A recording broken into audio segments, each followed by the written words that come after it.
I said salute to the untouchable True School Sports Empire. That's Taking right, the over untouchable. not only the South Florida boxing scene, but the worldwide boxing scene. Well, it's personal between me and you, and I'm going to do you some serious harm, you big stiff idiot. The untouchable True School Sports Empire proudly presents something the boxing game's been missing. Hey, what's going on? It's your boy BT, and I came here to talk some boxing with the thousands of True School Sports subscribers. And to my right, we have a man that really needs no introduction, for he is known the world over with hair, bald, or with the wave cap. Got the one that's the only is Pops. Hey, how you doing? Welcome to True School Sports. Yeah, now Pops, before we get into Bivol Ramirez being finally official, which is great news, why the hell are you wearing this on your head? Oh, my hair's dry, so I shaved it off, so I condition it, so it keeps my hair conditioned, so it won't be so dry. It's a nice look. It's a nice look. But anyway, the great news is, and I've been talking about this fight, at length since at least December of last year. It's one of the top fights I wanted to see in boxing. I think it's a fight that has a chance to be one of, if not the best fight in boxing. And you got Dmitry Bivol, fresh off of saving the sport from the clutches of Canelo Alvarez. We know that Canelo got exposed by Bivol, right? Bivol has been proving himself to be not a good light heavyweight champion, but a great light heavyweight champion. And now he's taking on one of his rivals, November 5th. A guy that I really think doesn't get his due. A lot of Mexican fighters get hyped, but this guy, to me, I don't think it's the credit he deserves because he hasn't had that one big fight yet. But he finally gets that chance to prove what he can do, and not just against anybody, but against one of the best pound fighters in the world. So Zotto's coming into this fight. Gilberto Ramirez coming into this fight as pretty much the defender of Mexican boxing. Mm-hmm. He's trying to avenge the loss of Canelo for the great people of Mexico. So Pops, before I get my thoughts, I'll swing it over to you. What do you make of the matchup between Gilberto Ramirez and Dmitry Bivol? I think it's good for Gilberto Ramirez because he's been calling out Bivol for quite a while now, and he's been wanting this fight for a long time. For some reason, he doesn't get the opportunity to get the fights he wants, and it's finally come to the point where he's actually fighting Bivol. So I think it's going to be a good match. You got the movement, the movement from Bivol, and the power from Ramirez. It's going to be a good fight. So I'm looking to see a war in there with Ramirez. Ramirez is going to show why he's good. He's just quiet. For you, is it too early to ask who you're favoring? I'm gonna ride with Bivol. I just think I'm still gonna ride with Bivol. I think his movement, his jab, his boxing, the all-around skills are there. I'm not trying to discredit Bivol because I know Bivol. Zotto, because Zotto gets him in the corner. He's got some powerful punches. There again, I'm discrediting somebody that I don't think that, just like everybody else says that he's not this and that, and he's not a worthy opponent. But we're gonna find out. So I'm riding with Bivol. But good luck to Ramirez. Well, I'm gonna say this, man. I've asked people far and wide who are picking for this fight. It seems like everybody is gassed off of Bivol beat Canelo, as they should be, because if there was anybody that was gassed about it, I was. We had a whole 2-week-long celebration and changed the channel name to Canelo Exposed by Bivol. Yeah. We had fun with it, but I'm gonna go with the upset. When this fight happens, I'm going. We gonna be Mexican when this fight happens. We getting the sombrero. We gonna be Mexican when this fight happens because. Look, I think Bivol, from a technical standpoint, is the better fighter. Like if they get into a boxing match for 12 rounds, then I think he's gonna beat Zotto. But I just think Zotto is a very crafty guy. He knows how to close the gap on you. I think in the middle and later rounds of the fight, I think the size, the strength of Gilberto Ramirez is gonna really show itself, and he's gonna take Dmitry Bivol to some deep, dark, uncomfortable places maybe he hasn't been to so far in his career. And when that time comes, I think Zotto will capitalize. I think Zotto's a very crafty counterpuncher.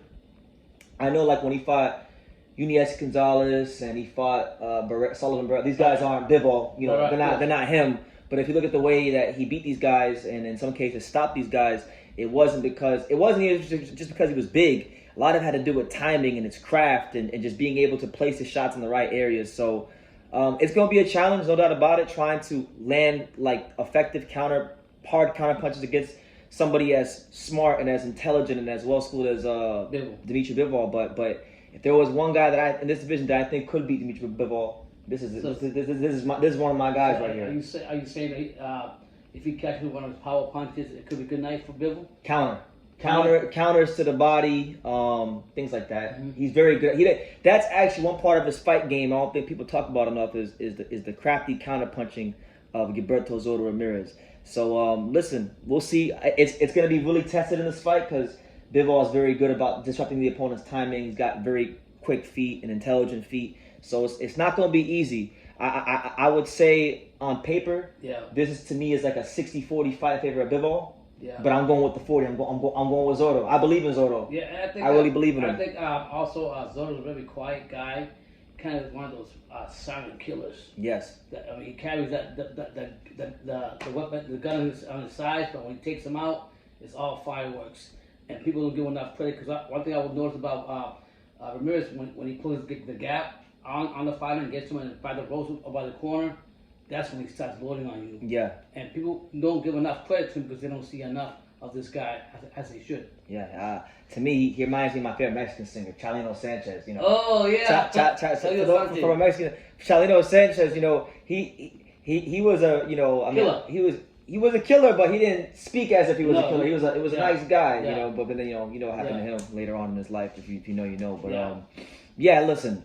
My only gripe and my only complaint about this fight is that all I asked for this fight to do was just be in the USA, so it'd be easy for your boy BT to go to this fight, because I really wanted to go to this fight. Right. This, to me, honestly, this may sound crazy to y'all, I was actually more excited about this fight than Crawford versus Spence or any of the other fights. This is the fight I wanted to really go to. If I couldn't go to no more fights this year, this was the one I wanted to go to. Yeah. And of course, you know, boxing can't let us have nice things sometimes. They have to get the fight all the way in the UAE and in Dubai, so it's like, you know, I was checking to see what a one-way plane ticket from Miami to Dubai would cost. It's like $600 something, you know. Yeah. Then you gotta factor in staying there and functioning out there. So, you know, it's a long shot that I go, but I would like to go. Yeah. You know. Anyway, but it should be a good fight. I think for Bivol, he's won the belt. He's defended it against the likes of guys like Joe Smith and now Canelo, and then lower level contenders like Craig Richards and things like that. If Bivol gets Zotto on his resume, we're talking about a guy that's really putting together quite the run at light heavyweight. Right. You know, so just really a good fight. One that I'm gonna talk about more and more as it gets closer. But y'all can save the date. You know, it'll be a couple weeks before Thanksgiving, so I'm thankful that this fight's happening. Yeah. And that's what it is. Listen. Let me know in the comments, is there anybody out there along with me that isn't just going to ride the wave of Bivol just because he beat Canelo? Does anybody out there believe like Gilberto Ramirez could upset Dmitry Bivol? Because I really feel like maybe I'm one of the only people that really feel this way, because people don't really look into what fighters can actually do in the ring. They just look at the resume, and his resume isn't as good as, you know, Bivol's, but he's had more pro fights, so, you know. I mean, there's a reason why you feel that way about Ramirez, and so there's a reason why you picked the underdog, and there's a reason why you like Ramirez. I'm not gonna be surprised though if like Bivol fucking schools him at 117, 111 his ass out the ring. Right. But I'm just saying, I think Zotto has a certain level of determination that doesn't exist in most fighters, and his boxing IQ has improved over the years. He's strong. I mean. Another thing too to consider is that if they have a rehydration clause in this fight, because Gilberto Ramirez is known for he fights at 175, but on fight night he can rehydrate to as high as 205 pounds. Bivol in his last fight against Canelo was like he rehydrated to about 180 something, 185. Wow, so Bivol, if there's no rehydration clause, Bivol could be fighting a guy who's basically a heavyweight on fight night, and and these are things that I think could play a role into Zotto pulling it off on him. Right. So. We just don't know until we don't know until the fight happens, but it is definitely one to talk about. It's one that I feel like every true boxing fan should have circled on the calendar. So for sure. Leave your comments down below. Let me know who you're favoring down below, and is there anybody that believes that Zotto can be the defender of Mexican boxing and get the upset over Bivol? Leave your comments down below. Make sure you guys take the time to subscribe. And like I say in every single one of these videos, you can love me or you can hate me, but I'm just a kid from Dania. So until next time, take it, guys. Just like Mayweather's uncles would say, a lot of people don't know shit about boxing.